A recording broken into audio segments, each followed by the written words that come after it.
Because let's be honest, we all want people to come to us for our products and services rather than us going out and chasing people.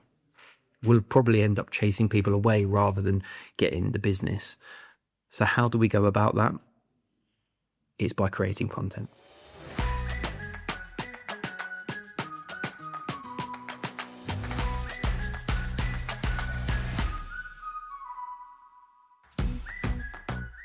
Hi and welcome to the Small Business Podcast for small businesses. Whether you're looking to start or to grow your small business, this is the podcast that's designed to help give you tips, tricks and practical advice to help you get to that next level. We'd love to hear what you think, of course, so be sure to subscribe, drop any comments that you have or questions. We'd always love to hear from you. Now, you've probably noticed that Farley isn't in this episode. She's been super busy helping to organise some events, but I thought to keep the consistency going, I would jump on and just give you a little bit of an insight from some of my background and some of the expertise that I have to offer that I believe will be a benefit to you, especially when you're thinking about promoting your business. Because let's be honest, when we're starting out, it feels a bit horrible, a bit disgusting about actually doing the sales. I mean, for some people, they're an absolute natural and it just comes without even saying. But for people like myself especially, and I'm getting out of this mindset, certainly having worked in a corporate job in the learning and development industry for over 10 years, I was never in a sales position. I would help with some of the marketing for sure, and I would have my own clients to kind of keep happy and keep ticking over. But I didn't go out and get the sales. I didn't go and get cold leads, as it were. And that's the thing that I want to talk about to start with, is thinking about how do we turn people from cold leads or people who've got no relationship with us whatsoever, they don't even know who we are or what it is that we do, and turning them into people who are trusting what it is that we're saying, who are really excited about what it is that we're doing, that want to work with us, but also will suggest us to other people. And they would be considered a warm lead. Now, I've got a bit of a transferable piece of knowledge that will relate to this. So if you don't like the idea of cold and warm, let's think about it as pushed or pulled. Now, what do we mean when we're talking about being pushed or pulled? It's an interesting concept. When I was doing my training to become an assessor, we talked about how motivated some people were. Now, could you imagine having to get somebody who hated maths to sit down and to work on their math skills? Be difficult, right? They've got this bad relationship with maths. They've told themselves they're no good at it, and why should they even bother? Now, when I was in that scenario where I was having to teach maths to these kind of people, they needed it as part of their qualification. If they didn't achieve their maths, then they weren't going to get that qualification. But why are we talking about this? Well, basically, we're saying that the people that you have to push into something, those cold leads, are going to be more difficult. They're going to be more skeptical. They're not necessarily going to come running and booking phone calls or buying your products and services just like that. They're going to want a certain level of confidence built before they get to that buying stage. And how do they do that? And how do people and business owners like yourself do that most effectively? Well, that's showing up online. Now, you could do that in person. Of course you could. So we could go to networking events. We could talk to our local community. We could drop flyers. But a really effective way of doing this is actually to show up online. Now, why is that important? Again, if I'm going back to my days working in the further education industry, we used to create resources in a digital way. So I moved away from the assessing in the end and become more behind the scenes and orchestrating how we would deliver this content digitally. Now, the idea was that it would give us the opportunity to show up over and over and over again at a time that was suitable, knocked me coffee, at a time that was suitable for the people who were seeking that information. Now, also notice that I said the people that are seeking that information. So we're moving away from people who are being pushed into something and they've got that resistance, and it's going to be really tricky to get them to even listen to what it is that we have to say. And we're turning them into people who are intrigued, interested. They're invested in learning more. They are listening to every word we have to say and trying to absorb as much as possible. Firstly, to see if it's something that they should be following and doing themselves, and to qualify whether they're appropriate for whatever it is that we're talking about, but also to see if they can take that next step with you. Now, in the learning and development and the training world, what this looks like is people who are actually seeking the revision or the resources to go further than just turning up to those monthly appointments. They're taking ownership and they're being responsible for what it is that they happen to do. And we'd like to think that our customers are going to be doing exactly the same thing. When you think about it, if people are going to be spending money with you, and especially if it's a significant amount of money, there's been studies on this by Google, and I think it was something like 7 hours worth of content that people have to consume if it's talking about video or audio base. Or is I think it's an hour's worth of content, and 7 times you need to show up before people start to recognize who it is that you are and what it is that you have to say.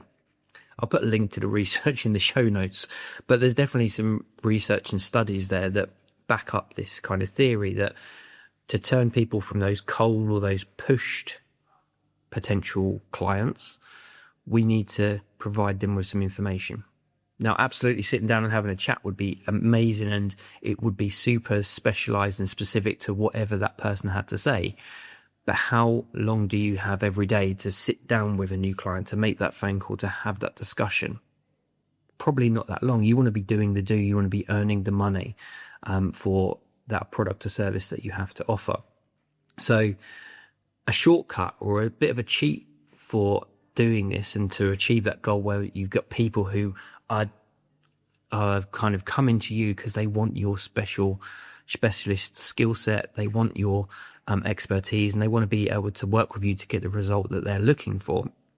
The way that we do this is we create content, and creating content sounds a little bit tricky and a little bit alien to most of us until we get into this world, of course, but effectively it's sitting down and recording something, talking directly to the person who happens to be listening. Now, a mistake that quite often people make is that they feel a bit like, I don't know what's going on. But if you think about this as a discussion that you're having with your potential audience, then it becomes a little bit easier. And if we think about it in the way that you're just giving a little snapshot or a little snippet of your skills, your expertise, you don't have to give everything away, of course, but if you give a little bit of an insight, you give people that chance to start to know you, start to like you, start to trust you. Now, when we talk about content in the round, I also relate this back into my training and learning development days, where we used to think about something called learning styles. Now, it has been debunked a little bit in the learning development industry, saying that everybody has different learning styles, but I like to think of these as learning preferences. And if we're translating this into the business world, it's our consumption preferences. How do we prefer to consume things? Now, for me, sitting down and reading a really long article or a book's worth of information is not my go-to. Can I do it? Yes. But I would be very much turned into that push person where it's really, really difficult for me to do that. Never been formally assessed, but pretty sure I'm dyslexic. And that's just never been my go-to. I would never go, and you'd never find me tucked away and reading a book. Even on holidays, take a book every time, but never really get through much of it. However, if it was a listening experience, if it was that same book in an audible format, I'm yours. I'm going to sit there and listen. Not only is it a better way for me to digest that information, but also I get that ability to actually listen to that person who's speaking.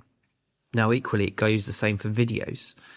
Videos are arguably, the most competitive, or the most, not competitive.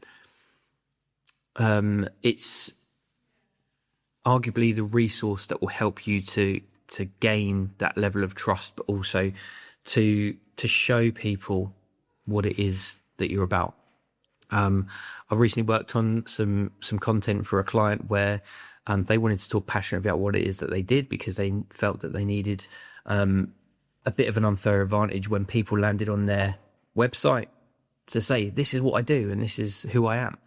So we were able to go and record the conversation about what it is that they did, who it is that they are, their background, their experience, but also their personality.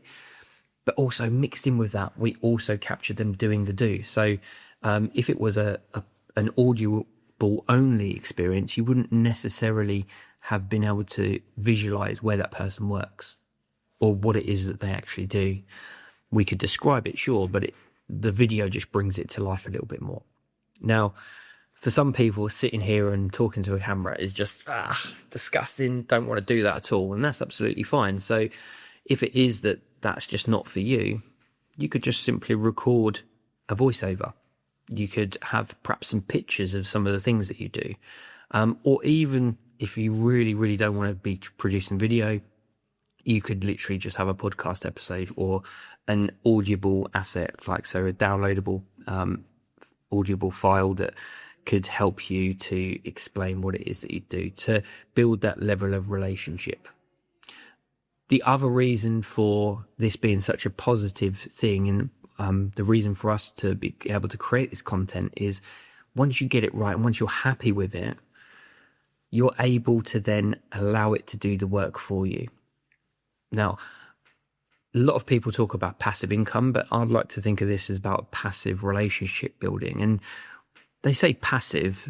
I don't think it's quite true in that respect. I think there's that preloaded effort that you have to do. But if you get this right, and this is the reason that teachers love resources like videos, like audio, like textbooks. Why do they always refer to these things for students to then go and dive into?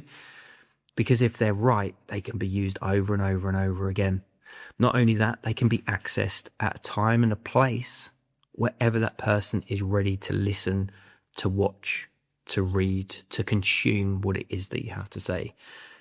So for me, I really think that content creation is your unfair advantage.